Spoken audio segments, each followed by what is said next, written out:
One More Night. Wasn't that by a group called Yellow Dog? Possibly. Well, Yeah, it was. I'm sure it I was. thought it was Genesis. I might be wrong. Oh well, never mind. Okay. You know what I think about politicians in general. Mhm. I believe that they're all the same. Doesn't matter which party they're from. Mhm. They all gather around the trough just to Yeah. feed themselves, and they Yeah. don't really bother. It isn't even the politicians who are pulling the strings. Mhm. It's other people who are pulling the strings. The politicians just have to execute Yeah. what the other people are wanting. Mhm. And so it didn't become strange to me, although yesterday and even still today, Mhm. the press in the UK were baffled, shocked, if you like, that Conservative Natalie Elphicke Yeah. crossed the floor in the House of Commons and sat with Mhm. the Labour. Now, Yeah.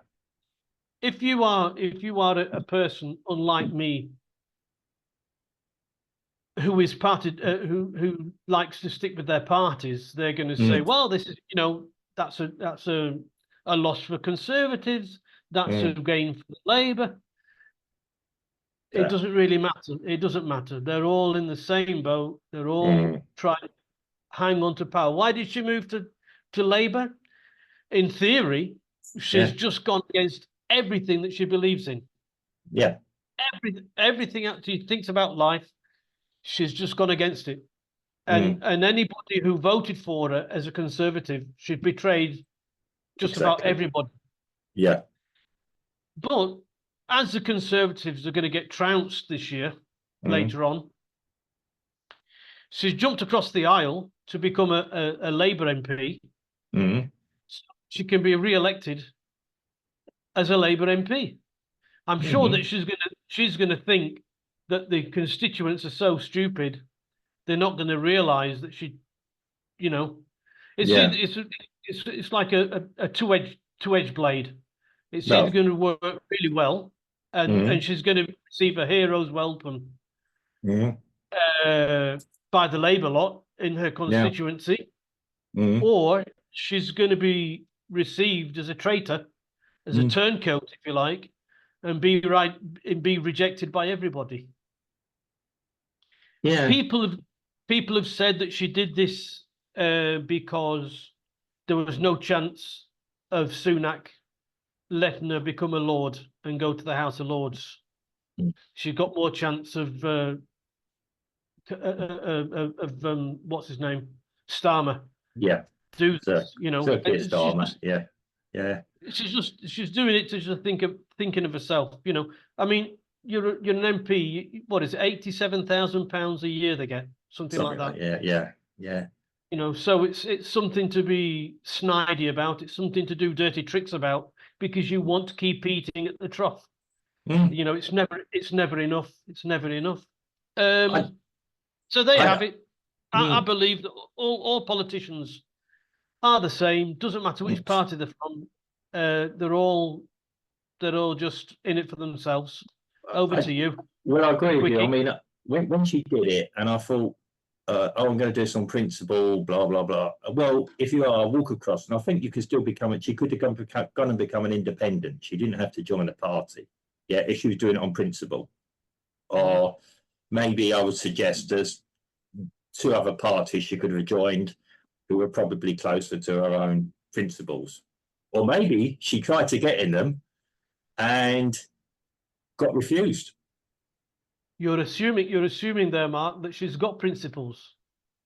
Well, look, I'll be giving. Look, I don't know the full story. I heard what she said, I've seen that, but yeah, yes, I agree. Everything she said would not appear on the face of it. The Labour would be the last place the party I'd expect her to go to. I mean, the fact is, we're all talking about a general election very soon. I've actually heard that she's not going to stand again. I don't know how true that is. Everyone changes their mind at the last minute, it would appear, in this country, in the UK at the moment, on everything. Nobody will show their hand at the moment for anything. just politics. I mean, you've got to remember, H.G. Wells, famous author, wrote War of the Worlds, another good, and The Invisible Man. The Invisible Man, it could be quite appropriate sometimes. He was actually a politician, he was a journalist and a politician, and he did admit it's all just an act. When you hear us shouting at each other, we're just putting on an act. Yeah, of course. Yeah, I mean, that's why they're called Acts of Parliament. It's an act. Well, hey, you know. Yeah. Is this act enforceable? Is all of the thing. Yeah. Bad act.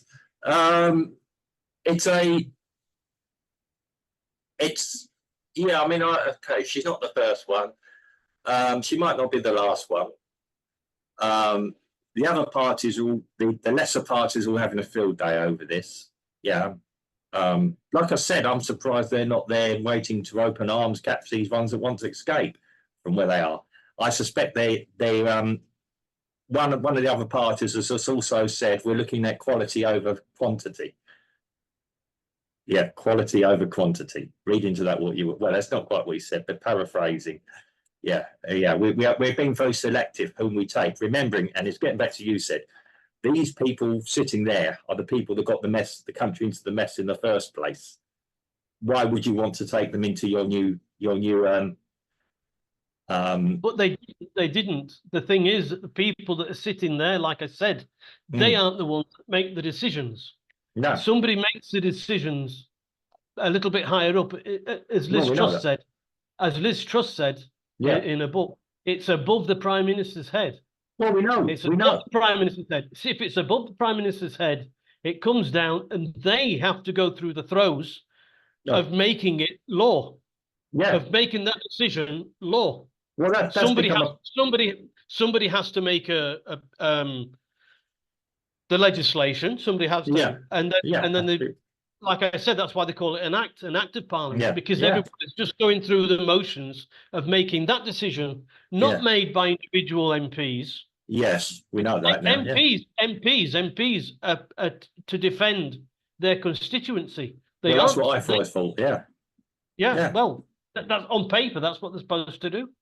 Yeah, I mean, that's what a lot of them are saying. Well, Piers said quietly. I mean, Lee Anderson has come out. He said, "You're going to, obviously voting. I'm looking at country first and constituency second." He's openly said that, but which means there's something seriously wrong. I mean, he's a blunt speaking person, which you got to like. You got the guy who's just in. I think it was in Bradford, who just got elected mayor or something like that, or.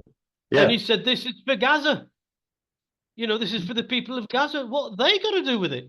Well, that's it. Yeah, I mean, maybe they got the vote now, for all we know. Yeah, I mean, when can I vote in the US elections? As far as I know. Yeah, it is a probably manage it if you vote for the right party there. That's right. That's a bit satire there. Yeah. Now there's an offer. Yeah. Yeah, it is a I mean, politics has been getting dirtier and dirtier, or murkier and murkier for years. Am I suggesting it's a swamp? I don't know. Am I? Yeah. Yes, of course. When you say they've all got their snouts in the trough, it doesn't matter where. I mean, I do believe that there are. When I say genuine politicians, you don't go into. If you go into politics expecting to change the world, you're very naive, however noble that might be. And that's the trouble with you and I, Steve. If we went into politics tomorrow, we stood there, we won, we'd be disillusioned very, very quickly. Because it is a little bit like, I've heard it called the banana syndrome. And you and I know bananas. They start off green and straight, and they end up bent and yellow. And that, to me, is your typical politician. I'll be careful here because obviously a friend of this channel is involved in politics, but yeah, he'll laugh at that as well probably. But it is the whole thing is murky. We know over many years there's been this globalization, whether we wanted it or not. And our previous two podcasts today, I sounded off about this as well already. I can see your face, and it's building up to this. As I've just said in the previous podcast, And I directed it at the senior politicians. It's like you said. I mean, I believe there's a lot of lower level politicians, Junior, who are very frustrated. Maybe they want to generally try and do something for their constituents, the man on the street, you and I. I mean, yeah, we live in a country, let's be honest, where the only time we see politicians walk along the street is when it's election time. Apart from our local vendor, actually. Yeah. If a politician wants something to be done in their own constituency, the first place they should go is to their local government in their constituency. And they should only go to the House of Commons if there is no more money left in the kitty, which in that case, the local constituency needs to explain why there is no more money in the kitty. Well, and so they can go to the House of Commons and justify, ask for some more money or ask for something that can solve the problem in their constituency. Well, yeah, and not, I mean, not to invent, not to invent things. Well, on the other side of the world. Well, okay. If you ever watch Parliament's Question Time, a lot of politicians try and do this in question. I've got a consistent that of course does they this. do. But you also see with this, and I follow it, and I think I've shared with you a couple of times. There's a local politician who's let's just say on the opposite side from me, and he never misses an opportunity to strike at the local democratically elected politician of the area. So you've already got this battle that's going down like that. And even obviously local politicians are so involved if they belong to a major party.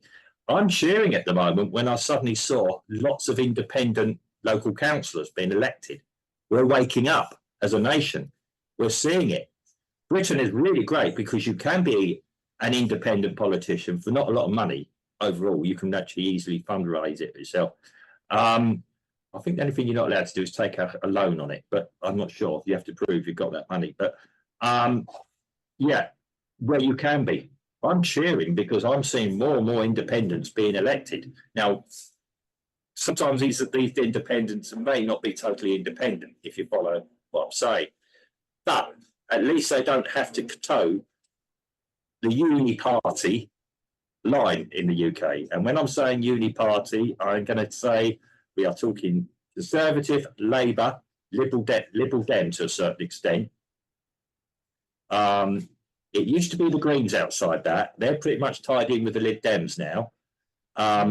There are probably two well-known parties, one of which is possibly more of a viable proposition than the other, that are emerging. Who could be an alternative for the party spoilers? The unfortunate thing is they might not split the vote in the way that we see. But again, they should be more independently minded politicians they should be selecting, which again is going to be quite interesting. This is not going to sit comfortably with Europe. We haven't left the European Union. The UK has not left the European Union.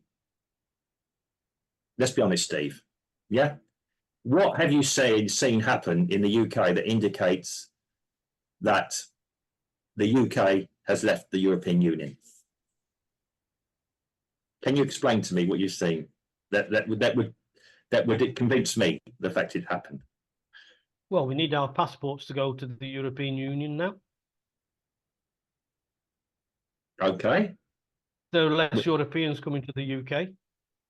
There's not enough space because the illegals are taking up all the water. Hang on, where are they coming from?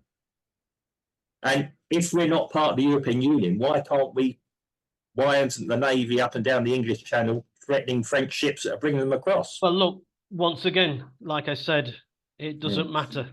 Yeah. All the politicians are the same. The plan is bigger than the sum.